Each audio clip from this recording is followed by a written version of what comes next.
Assalamualaikum warahmatullahi wabarakatuh. Waalaikumsalam warahmatullahi wabarakatuh. Bismillahirrahmanirrahim. Alhamdulillahi rabbil alamin. Wassalatu wassalamu ala ashrafil anbiya'i wal mursalin wa ala alihi wa sahbihi ajma'in, amma ba'du.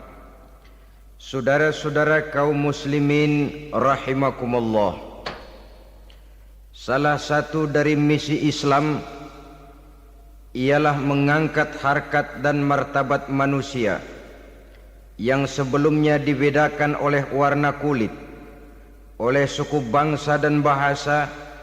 Seluruhnya diikat dengan satu akidah, menghilangkan perbedaan akibat warna kulit, suku bangsa dan bahasa. Termasuk dalam upaya itu betapa Islam telah mengangkat harkat dan martabat kaum wanita. Maka pada pertemuan kali ini kita akan membicarakan tentang peranan wanita sepanjang pandangan agama. Sebelum Islam datang, nasib perempuan nyaris hanya berputar di segitiga saja. Dapur, sumur, kasur. Kasur, sumur, dapur. Seolah-olah wanita terpaut dengan tiga itu tadi. Seolah-olah wanita tidak bisa berbuat lebih banyak daripada itu. Bahkan di tengah masyarakat jahiliyah, bayi perempuan mendatangkan aib sehingga mereka lalu dikubur hidup-hidup. Maka datang Islam dengan tegas mencanangkan satu revolusi yang mengangkat harkat dan martabat kaum wanita.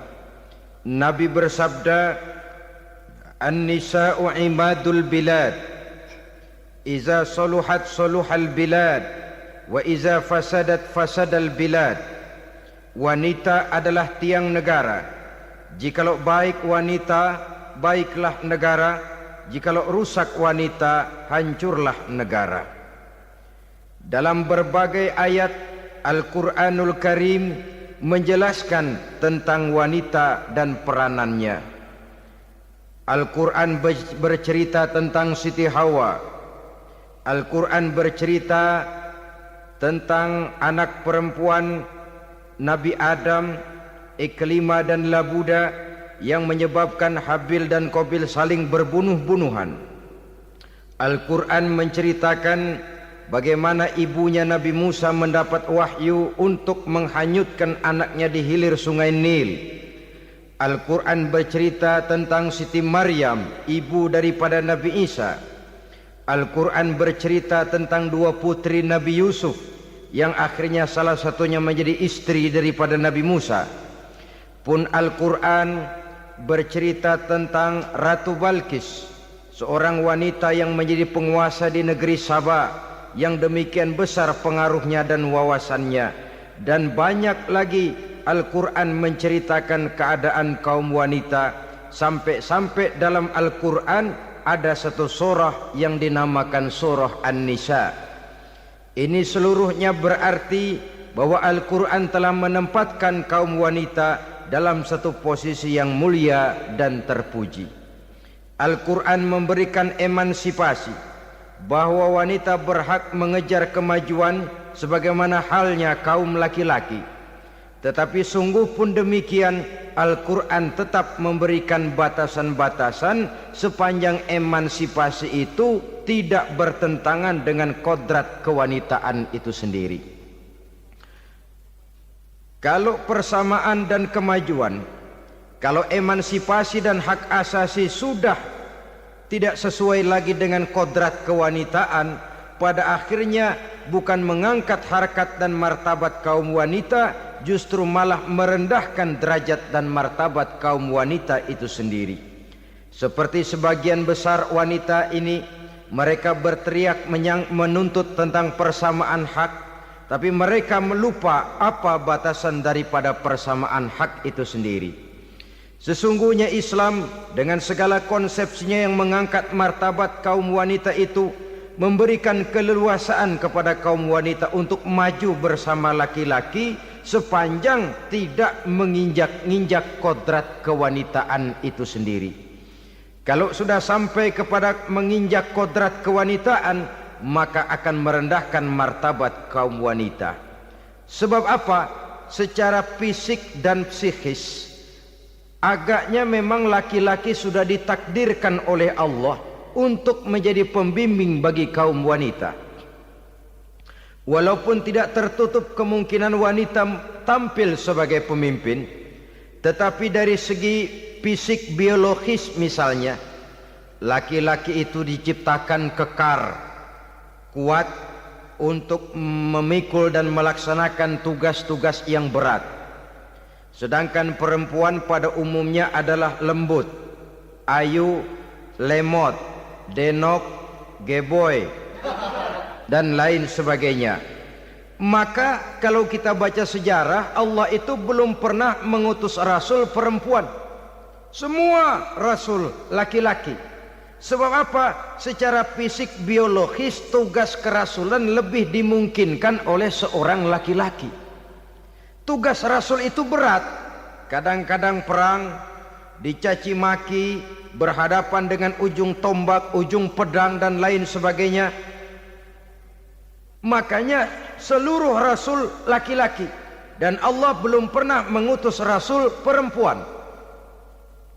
Dari segi lain, perempuan itu banyak terhalang untuk melaksanakan ajaran agama. Misalnya 1 minggu dalam sebulan perempuan itu terkena cuti khusus, mengalami masa menstruasi, tidak sholat, tidak puasa, tidak melaksanakan ajaran agama yang tidak dibolehkan pada saat menstruasi itu. Kalau ada rasul perempuan, lalu saat malaikat akan menyampaikan wahyu, kebetulan rasulnya sedang wah, itu bisa balik lagi malaikat Jibril ke langit itu. Mau turun nyampein wahyu, balik lagi ke atas, ditegur, kenapa balik lagi Jibril? Rasulnya lagi head.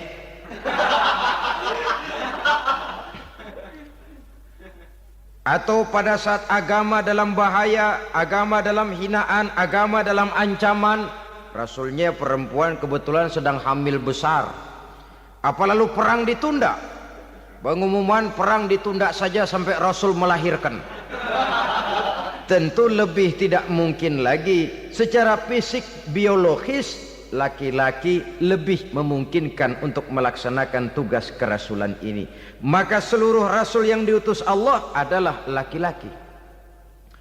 Saudara hadirin yang saya muliakan, sungguh pun demikian, Islam itu mengangkat martabat wanita sedemikian tinggi sebagai tiang negara yang menentukan jatuh dan bangunnya negara, yang ikut mewarnai bahkan menjadi warnanya suatu negara. Walaupun peranannya memang tidak begitu kelihatan, tapi sesungguhnya amat sangat menentukan.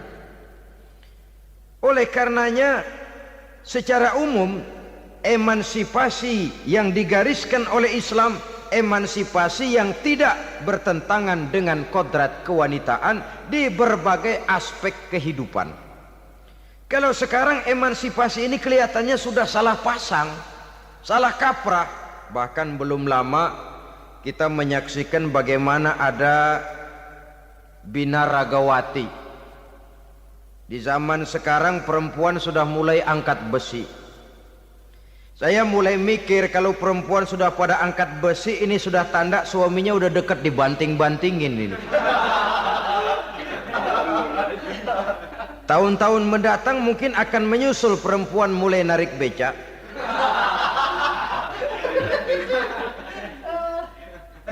Nampaknya kan sudah tidak lagi mengindahkan kodratnya sebagai wanita. Ada olahraga yang hanya pantas dikerjakan oleh laki-laki. Oleh karena itu pada kesempatan ini kita akan mencoba melihat peranan wanita dari berbagai dimensinya. Yang pertama, peranan wanita sebagai istri. Adalah Rasul memilih istri pertamanya Sayyidatuna Khadijah radhiyallahu anha. Kalau pilihan utama beliau pertama kali nikah dengan Siti Khadijah, jelas itu pilihannya bukan karena kecantikan. Kenapa? Beliau nikahi Siti Khadijah dalam usia 40 tahun Khadijah dan 25 tahun Rasul. Statusnya janda pula. Kalau beliau seorang pemburu kembang, pemburu bunga, kenapa mesti nikah dengan janda berumur 40 tahun? Sedangkan beliau waktu itu masih berumur 25 tahun. Apa sasaran utamanya? Bisa kita lihat nanti. Setelah beliau diangkat menjadi Rasul, ternyata Khadijah lebih daripada seorang istri. Beliau masuk ke dalam staf Nabi. Orang lain beliau belum beriman, beliau malah beriman lebih dahulu sebagai perempuan pertama yang masuk Islam. Orang lain memusuhi Nabi, beliau malah mengorbankan hartanya untuk membantu perjuangan Nabi. Istri setia semacam ini, dengan peranannya sebagai istri yang sedemikian rupa, memberikan andil yang sangat besar bagi kesuksesan dan keberhasilan seorang suami. Yakinlah saudara, tidak ada seorang suami bisa meraih sukses yang besar, jadi apapun dia, profesi apapun yang dipegangnya, apa dokter, apa insinyur, apa pejabat pemerintah, apa politikus, apa ekonom, apa budayawan, apa kiai, apa mubalik, tidak ada yang bisa meraih sukses yang besar tanpa peran serta istrinya, walaupun tidak begitu kelihatan dan nampak oleh pandangan mata yang zahir. Sebaliknya, seorang istri bisa mempengaruhi suaminya. Seorang suami yang jujur, polos, lugu, sederhana, bisa jadi koruptor ulung kalau didorong-dorong oleh istrinya. Seorang istri Pak Lurah memang tidak ikut mengatur kelurahan, tapi dia bisa mewarnai suaminya. Seorang istri gubernur memang tidak ikut mengatur provinsi, tapi dia bisa mewarnai suaminya. Sepanjang warnanya positif, tentu sangat baik dan sangat diharapkan. Tetapi kalau warnanya negatif, kiamatlah akibatnya umat ini. Oleh sebab itu, peran pertama dari kaum wanita sesungguhnya adalah sebagai istri yang mendampingi suami untuk mengolah dan melaksanakan tugas-tugas besar. Dari seorang yang paling kecil sampai kepada seorang yang punya jabatan paling tinggi sekalipun, pengaruh dan peranan istri memang sangat menentukan. Saudara hadirin kaum muslimin rahimakumullah, itulah sebabnya Nabi menikah dengan Siti Khadijah. Dan lebih dari itu, sebelum menikah dengan Nabi, Siti Khadijah itu sudah terkenal sebagai pengusaha wanita, business girl kalau bahasa sekarang ini. Bahkan jaringan bisnisnya tidak hanya Mekah saja, tidak hanya antar kota, bukan, bahkan sudah antar negara, dari Mekah ke Syam, dari Mekah ke Madinah dan lain sebagainya, yang bahkan kita tahu Rasul pada mulanya pun ikut membantu perdagangannya Siti Khadijah radhiyallahu anha ini. Jadi kalau bercermin dari karier Siti Khadijah, boleh saja wanita bergerak di bidang bisnis, asal memang profesi, bukan karena dengan senjata dan modal kecantikan lalu membujuk dan meraih orang sampai telap sehingga bisnisnya berjalan lancar dengan jalan menjual kecantikannya. Tidak, bergerak di bidang bisnis yang memang profesinya di situ. Tidak ada salahnya. Bisa saja perempuan menjadi business girl seperti yang dicontohkan oleh Siti Khadijah radhiyallahu anha ini. Sebab itu, kontes-kontesan yang hanya bertitik kepada rupa yang ayu saja, rupa yang cantik saja, sesungguhnya bukan hanya tidak bermanfaat, tapi saya pikir juga sangat tidak mendidik. Yang mengajar anak-anak remaja putri kita untuk berlomba-lomba hidup dalam kepalsuan.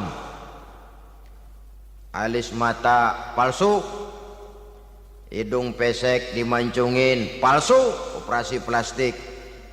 Alis matanya dikerik, bikin yang palsu.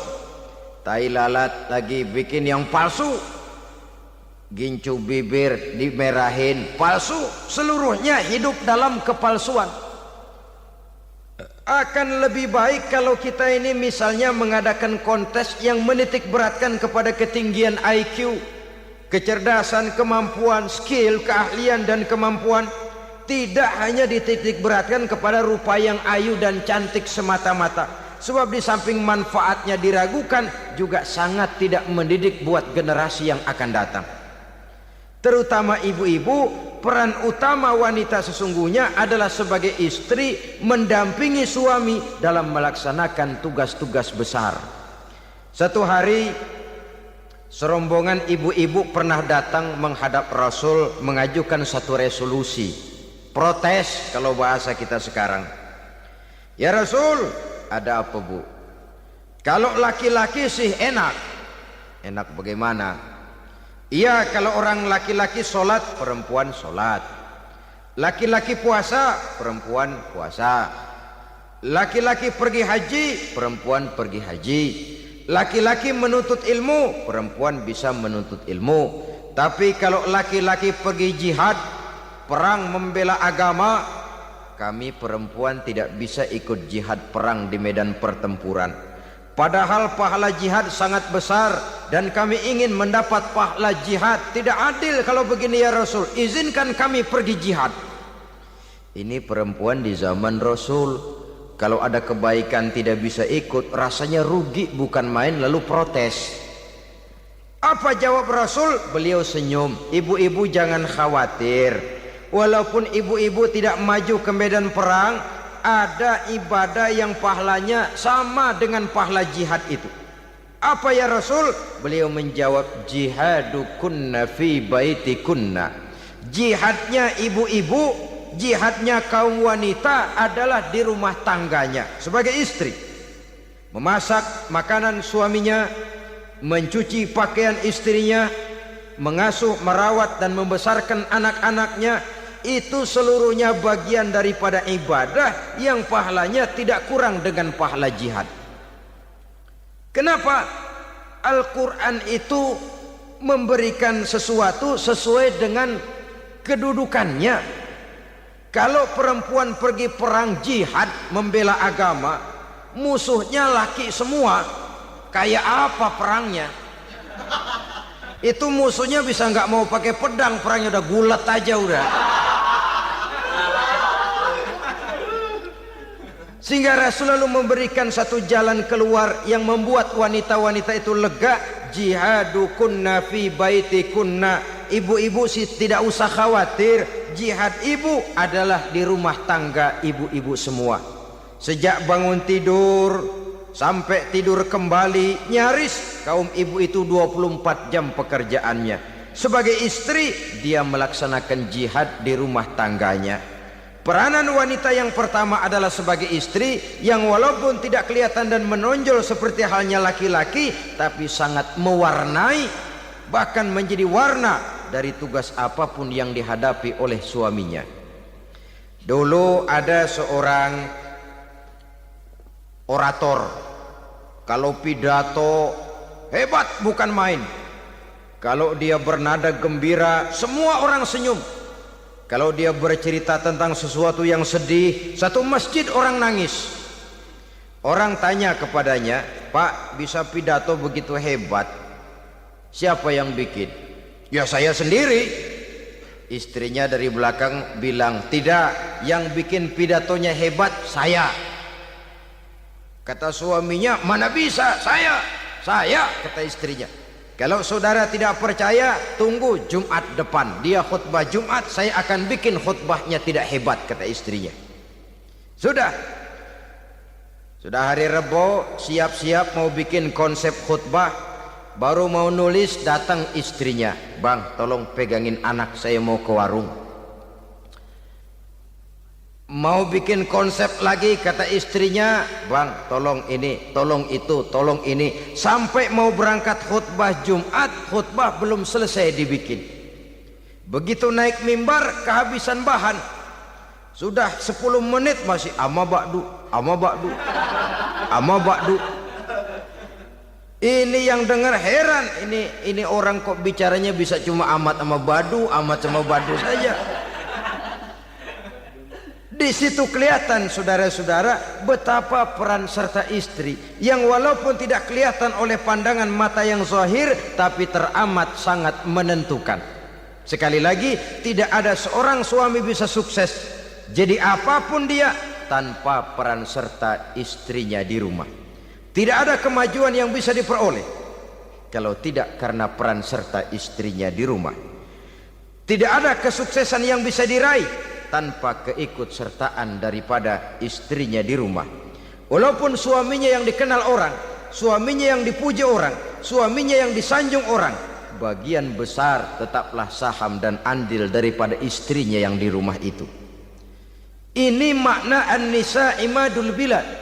Wanita adalah tiang negara. Jikalau baik wanita, baik negara. Jikalau rusak wanita, hancur negara. Karena wanita, negeri Salba menjadi terkenal, tentram, aman, wawasan politiknya luas. Seorang semacam Cleopatra bisa menaklukkan Julius Caesar. Dan begitu selanjutnya. Banyak cerita-cerita betapa wanita yang berperan di belakang layar ini bahkan bisa menggoyangkan negara. Bahkan yang paling dekat saja contoh dengan kita, Senator Gary Hart. Saudara masih dengar tentu itu, betapa harus terpaksa mengundurkan diri dari pencalonan presiden Amerika karena kasusnya dengan Donna Rice itu, dengan hostess itu. Betapa di sini seorang perempuan atau seorang wanita sanggup membongkar seseorang yang punya masa depan ceria untuk menuju kursi kepresidenan dari suatu negara adidaya seperti Amerika bisa gagal berantakan karena skandalnya itu. Apa penyebabnya? Wanita. Tapi wanita juga bisa menyebabkan menjadi cambuk majunya laki-laki. Wanita juga bisa menghancurkan dan mengubur laki-laki. Saudara hadirin yang saya muliakan, ia memang kelihatannya makhluk yang lemah, tapi di balik kelemahannya itu sesungguhnya dia bisa menelan laki-laki yang bagaimanapun besarnya. Saudara-saudara kaum muslimin rahimakumullah, terutama ibu-ibu yang saya hormati, jadi peranan yang pertama wanita sebagai seorang istri. Yang kedua, wanita sebagai ibu. Ini juga sangat besar pengaruhnya dalam membentuk generasi masa yang akan datang. Bapak oleh karena kesibukan tugasnya tentu lebih banyak di luar rumah. Yang nyaris 24 jam di rumah itu ibu. Bagaimana dia merawat anaknya, bagaimana dia menaruh perhatian terhadap anaknya, bagaimana ia melimpahkan kasih sayang kepada anak-anaknya akan membentuk kepribadian anak dan artinya membentuk generasi yang akan datang. Kalau seorang ibu sudah cuek-cuek saja kepada anaknya, padahal Quran mengatakan al-jannatu tahta aqdamil ummahat, surga di bawah telapak kaki ibu. Hadis ini bisa kita artikan macam-macam. Pertama, anak tidak akan mendapat kebahagiaan tanpa ridho daripada ibunya. Kedua, ibu adalah wanita agung yang harus ditaati. Ketiga, neraka atau surga anak bergantung kepada ibu, bagaimana dia mewarnai anak. Kalau ibunya cuek-cuek saja sama anaknya, dan sering jadi contoh klasik, kalau anak ayamnya beduk maghrib belum pulang, satu RT dicariin, hansip diundang, kalau perlu dan ramil dilaporin. Tapi kalau anak gadisnya jam 12 tengah malam belum pulang, ibu tenang saja Pak. Tidak tergerak dan tidak tertarik hatinya. Ya tentu tidak semua. Kalau sudah begitu, bukankah hakikatnya ibu sudah menciptakan neraka buat anaknya sendiri? Khalil Gibran dalam satu tamsil yang indah pernah mengatakan, kalau kita diberikan sebutir mutiara, sebutir intan, dan intan itu sebutirnya sebesar telur ayam, benda yang sangat langka dan berharga, tentu kita sayang intan atau mutiara itu. kita jaga baik-baik, kita simpan dalam kotak. Kotaknya kita kunci. Kotak itu kita simpan di dalam lemari. Lemarinya kita kunci lagi. Lemarinya ada di dalam kamar. Kamarnya pakai pintu. Pintunya kita kunci lagi. Kamar itu ada dalam rumah. Rumahnya pakai pintu, dikunci lagi. Kemudian rumahnya pakai pintu gerbang besar. Gerbangnya juga digembok lagi. Untuk menjaga intan itu jangan sampai hilang. Begitu usaha kita berlapis-lapis. Dan intan itu sudah diberikan kepada kita, kata Khalil Gibran. Apa dia? Anak-anak yang diamanahkan Allah kepada kita. Itu intan-intan mahal, itu mutiara-mutiara pilihan yang dititipkan dan diamanahkan untuk kita jaga sebaik-baiknya. Haruskah dia sia-sia di tangan kita? Haruskah dia merana jatuh di tangan ibu yang tidak punya tanggung jawab? Saudara hadirin yang saya muliakan, oleh karenanya peranan sebagai ibu ini sangat menentukan bagi pembentukan generasi yang akan datang. Salah ibu mengarahkan anak, akan lahir generasi mendatang yang tidak kita harapkan. Sehingga Nabi bersabda, kullu mauludin yuladu 'alal fitrah fa abawaihi yuhawwidanihi aw yunassiranihi aw yumajjisanihi. Setiap bayi dilahirkan dalam keadaan suci. Setiap bayi dilahirkan dalam keadaan bersih, tidak punya dosa. Islam tidak mengenal dosa warisan. Semua saja bayi lahir dalam keadaan suci dan bersih. Kalau demikian lalu bagaimana? Kata Nabi, ibu bapaknya lah yang kelak akan menjadikan anak itu sebagai Yahudi, yang kelak menjadikan itu anak itu sebagai Nasrani, atau menjadikan anak itu sebagai Majusi. Ibu bapaknya yang mewarnai anak. Ibaratnya anak itu kertas putih, mau ditulis tinta hijau warnanya hijau, mau ditulis tinta merah warnanya merah, mau ditulis tinta hitam pun warnanya hitam.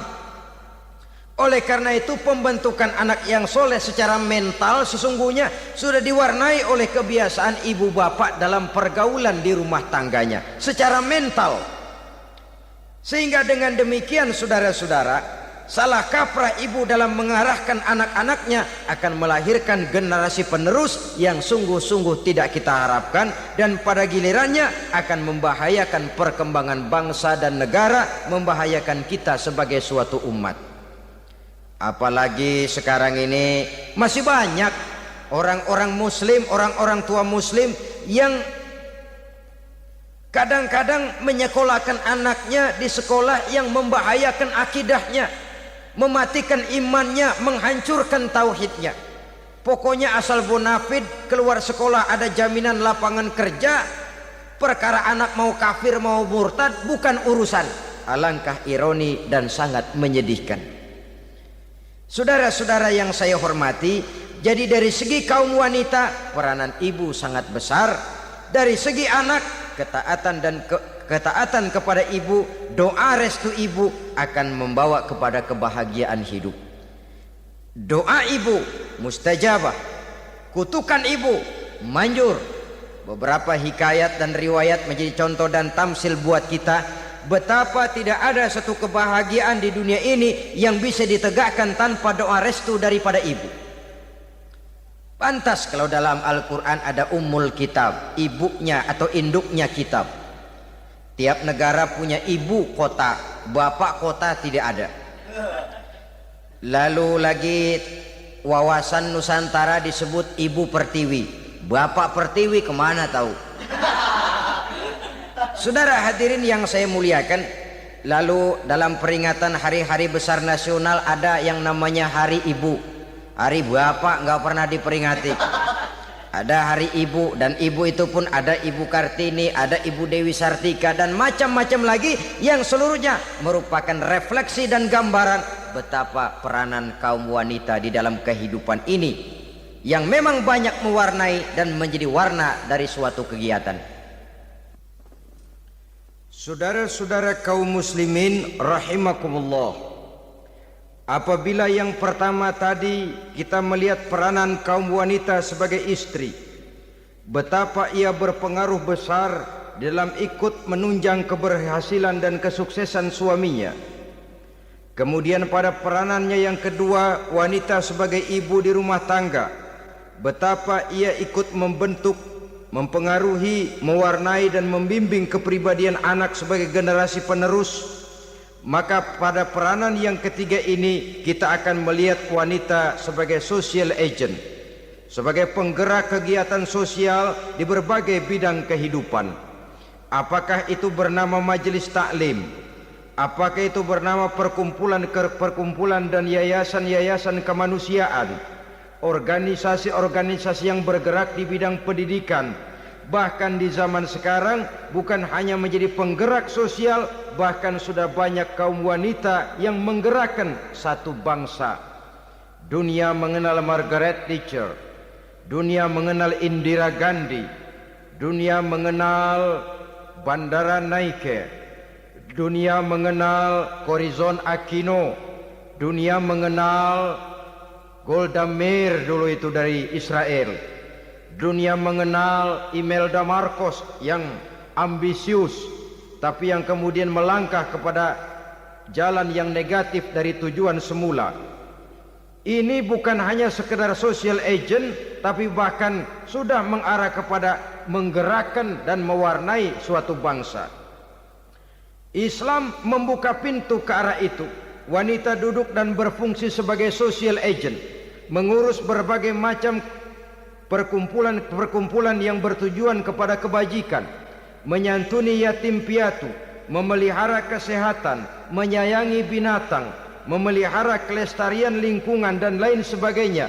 Islam membukakan pintu sepanjang peranan sebagai istri dan sebagai ibu tidak diabaikan. Ini sebab yang utama, salah seorang perempuan, kaum wanita, kalau terlalu aktif berorganisasi, terlalu aktif bermasyarakat, terlalu aktif dalam berbagai macam perkumpulan, lalu melupakan tugas utamanya sebagai istri dari suaminya, sebagai ibu dari anak-anaknya. Ibu asik rapat sana rapat sini, anak tidak pernah diajak rapat, akhirnya si anak bikin perkumpulan sendiri, rapat menurut versi mereka, sehingga akibatnya yang timbul anak merasa kurang diperhatikan oleh ibunya. Ngaji bagus, tapi kalau sepanjang hari ngaji saja, suami pulang mau makan tidak ada makanan, mau berganti pakaian belum lagi ditriska pakaiannya, tentu ini melupakan fungsi yang utama. Kegiatan sosial, kegiatan di organisasi adalah jadwal kegiatan setelah fungsi sebagai istri dari suami, sebagai ibu dari anak-anak dilaksanakan dengan sebaik-baiknya. Bukan tidak baik ngaji, kalau dari ngaji ke ngaji saja, bangun tidur ngaji, jam 7 ngaji, berangkat jam 11, sholat zuhur berangkat ngaji lagi, pulang sore, malam ngaji lagi.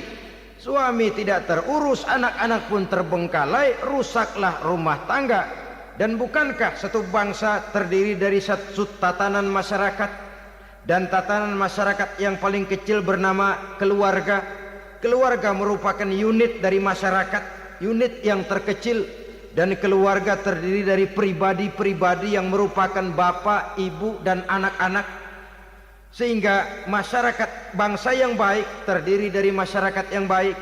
Masyarakat yang baik tersusun dari keluarga-keluarga yang baik, dan keluarga yang baik akan muncul dari pribadi dan individu yang baik. Pribadi dan individu yang baik yang sadar mana kewajiban yang primer, mana kewajiban yang sekunder. Sebagai social agent, dia lalu mawas diri dengan tetap mempertimbangkan kodrat kewanitaannya itu tadi. Saya ikut prihatin kalau ada perempuan main sepak bola, dan saya yakin betul kalau perempuan main sepak bola, yang nonton pasti bukan nonton bola. Ya mungkin bola juga, tapi bola yang mana? Itu wallahu a'lam. Ya dicari olahraga yang sesuai dengan kodrat kewanitaan begitu. Dicarilah olahraga yang sesuai dengan kodrat kewanitaan. Sepak bola sudah maju, ya belakangan saya katakan tadi muncul lagi wanita angkat besi. Belakangan bisa kita bayangkan wanita main tinju. Babak belur sudah kalau sudah begitu. Kemajuan dengan melupakan kodrat kewanitaan akan menyengsarakan kaum wanita itu sendiri. Silahkan maju menjadi social agent, menjadi penggerak di masyarakat. Para istri Rasul bisa kita jadikan satu figur. Siti Khadijah, figur sebagai istri pendamping yang setia.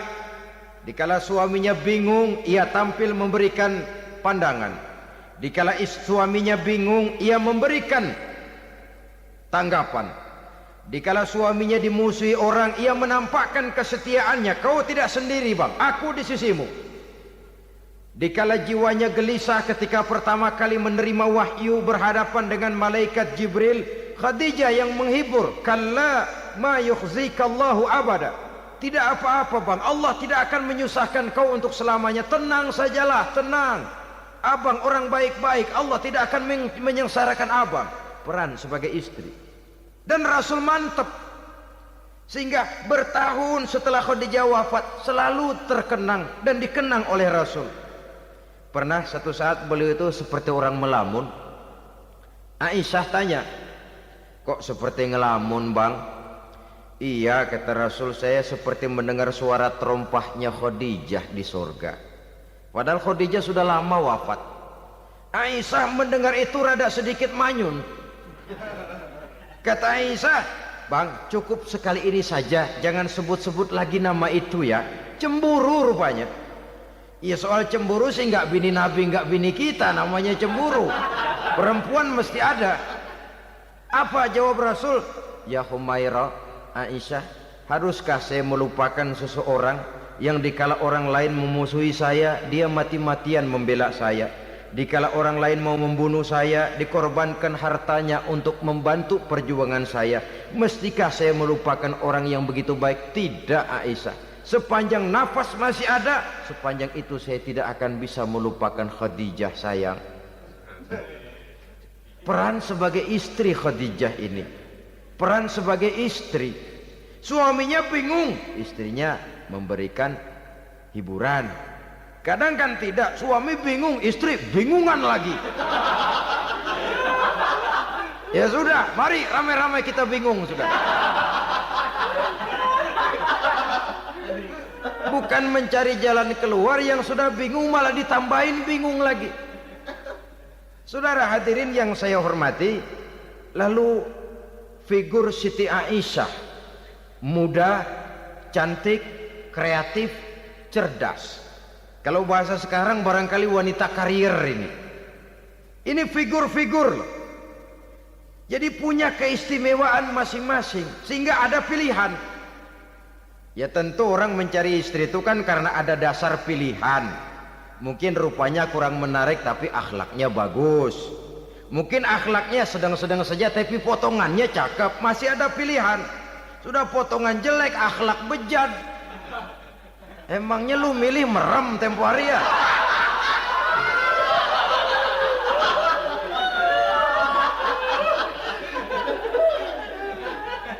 Sudah nggak ada pilihan apa-apa.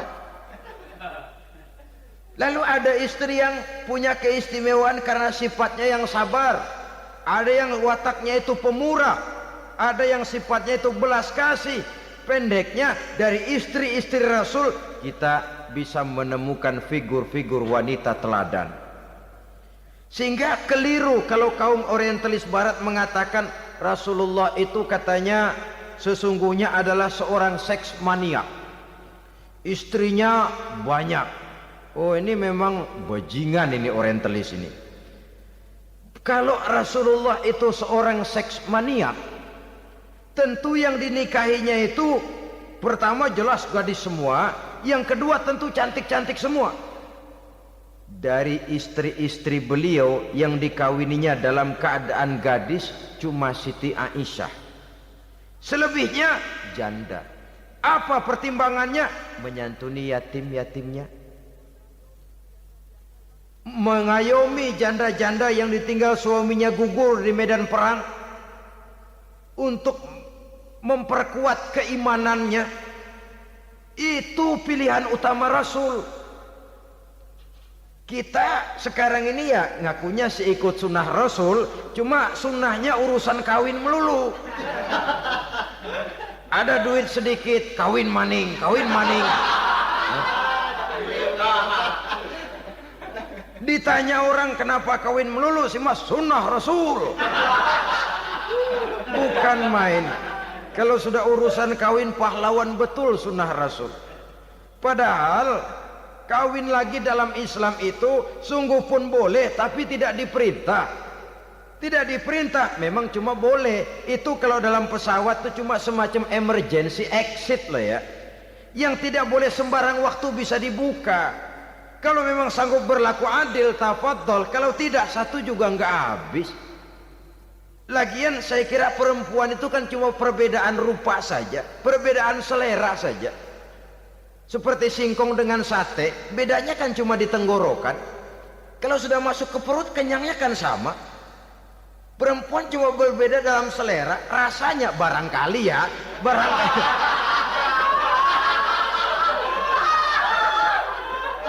Barangkali tidak jauh beda. Saudara hadirinlah, Islam ini mengatur lewat pintu yang dinamakan nikah itu tadi, sehingga dengan demikian bisa dinikmati secara tenang, tentram. Tidak usah manusia ya, kucing saja. Coba lihat kucing. Kalau ikan dia boleh nyolong, kucing itu boleh curi, makannya nggak tenang kucing. Coba lihat ini. Asal dia nyolong ikan, makannya juga mindik-mindik. Matanya nengok kiri, nengok kanan. Ada sedikit gerusak, kabur. Secara nalurinya kucing tahu kalau ini ikan curian, makannya nggak tenang dia. Tapi kalau ikan kita kasih, kucing anteng, geledek juga nyamber, manteng aja dia. Nalurinya mengatakan ini ikan dikasih sama yang punya, tenang dia. Saudara hadirin yang saya hormati, orang juga gitu. Kalau hubungan suami istrinya sudah sah, diikat dengan akad nikah, tenang, anteng, nggak gerasak gerusuk, nggak kayak diuber-uber maling, anteng aja. Dia ngintip juga, wah cuek aja udah. Biarin aja dia ngintip, capek sendiri lah.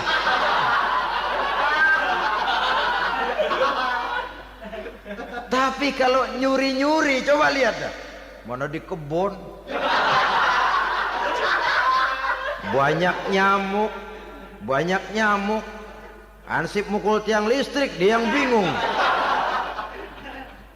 Islam ini sesungguhnya memudahkan jalan, saudara-saudara. Jadi sebagai social agent, wanita bisa berperan untuk itu, apalagi untuk hal-hal yang menyangkut wawasan kemanusiaan, di mana kaum wanita karena emosinya lebih tinggi daripada kaum laki-laki, dia sangat peka terhadap masalah-masalah yang menyangkut kemanusiaan. Hatinya mudah tergugah, perasaannya cepat terenyuh. Dengan penderitaan dia cepat tergugah. Dia bisa menjadi social agent tanpa harus melupakan fungsi utama sebagai istri dan sebagai ibu dari anak-anaknya, sebagai istri dari suaminya.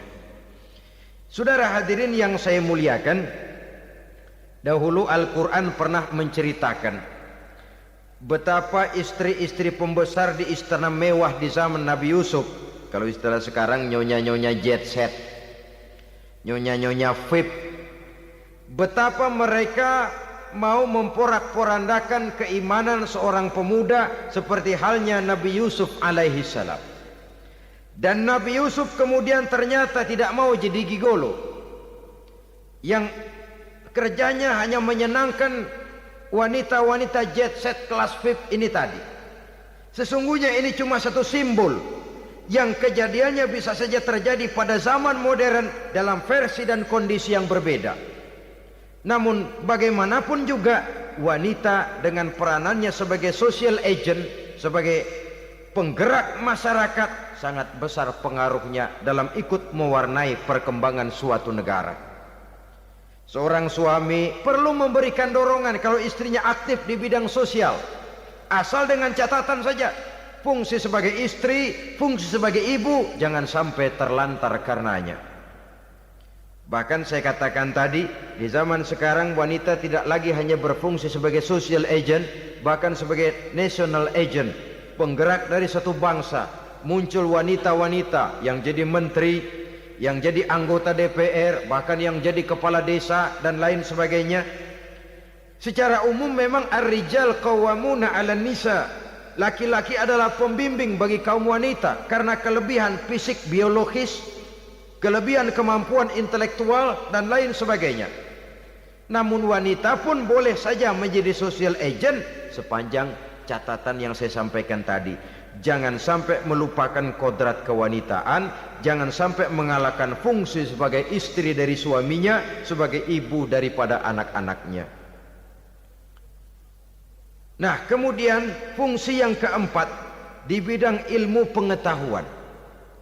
Islam memberikan kesempatan yang sama kepada kaum wanita. Thalabul ilmi faridatun ala kulli muslimin wa muslimatin. Menuntut ilmu itu wajib hukumnya bagi orang Islam, baik laki-laki maupun perempuan. Sampai dibentuk kalimat pengecuali khusus ini, muslimin wa muslimati, bagi muslim laki-laki, bagi muslim perempuan. Dan alhamdulillah, kalau dulu di zaman Raden Ajeng Kartini nasib perempuan berada di balik pintu yang digembok rapat-rapat, siklusnya berputar cuma sumur dapur kasur, kasur sumur dapur, dapur sumur kasur. Melingkar di situ satu saja peranan kaum wanita. Memberontak jiwa Raden Ajeng Kartini, menuntut persamaan bahwa wanita berhak maju sama dengan laki-laki. Entah Islam sejak 14 abad yang lalu sudah mencanangkan ini, menuntut ilmu wajib bagi laki-laki dan perempuan beragama Islam. Orang Islam baik dia laki-laki, baik dia perempuan, wajib menuntut ilmu. Ilmu dalam artian umum, tidak hanya sekedar fikih tauhidnya, ya di bidang kedokteran, di bidang teknik, di bidang hukum dan lain sebagainya. Ini yang perlu dibanggakan. Kalau perlu, ini yang perlu diadakan kontes.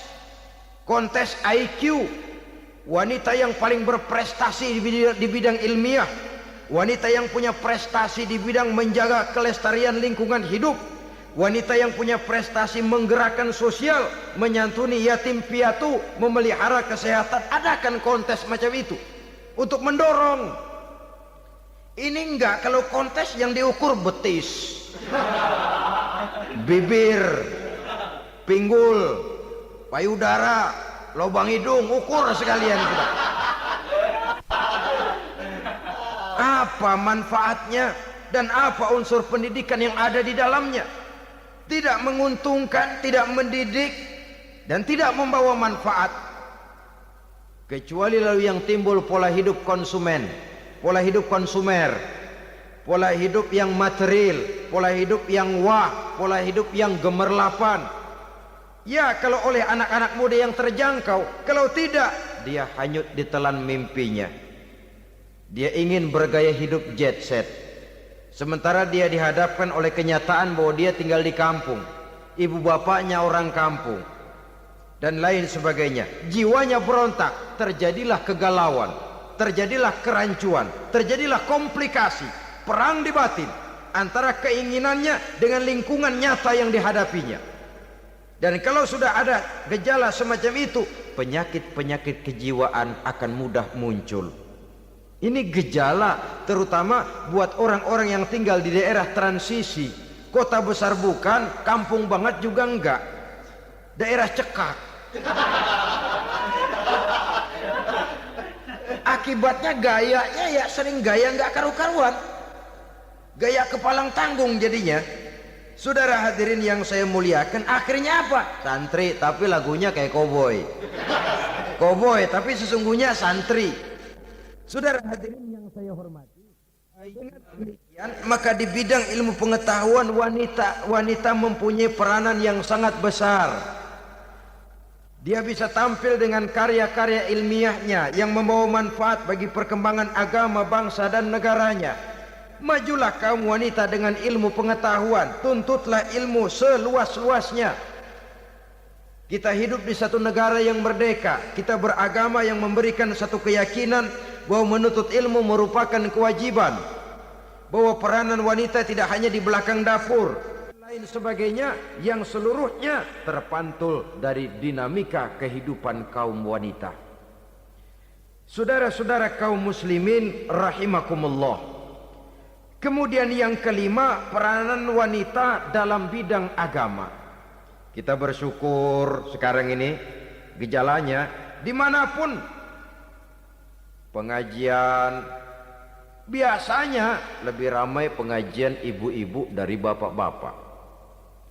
Peringatan hari-hari besar keagamaan, biasanya lebih ramai ibu-ibu daripada bapak-bapak. Pengajian ibu lebih ramai.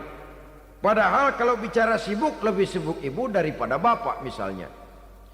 Kalau sudah pengajian bapak-bapak, biasanya pengajiannya ramai cuma 3 giliran itu. Pembukaan, maulid, penutupan. Kalau sudah yang rutin pengajian tiap minggu, 3 pojok yang ngaji. Yang atu nguap, yang atu pules, yang atu ngiler. Saudara hadirin yang saya muliakan, ada badan kontak majelis taklim yang merupakan wadah daripada kegiatan ibu-ibu.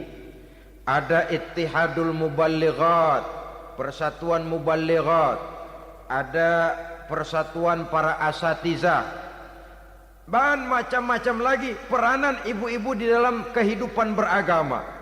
Tapi sesungguhnya harus dimulai dari bagaimana si ibu mewariskan jiwa agama kepada anak-anaknya di rumah tangganya.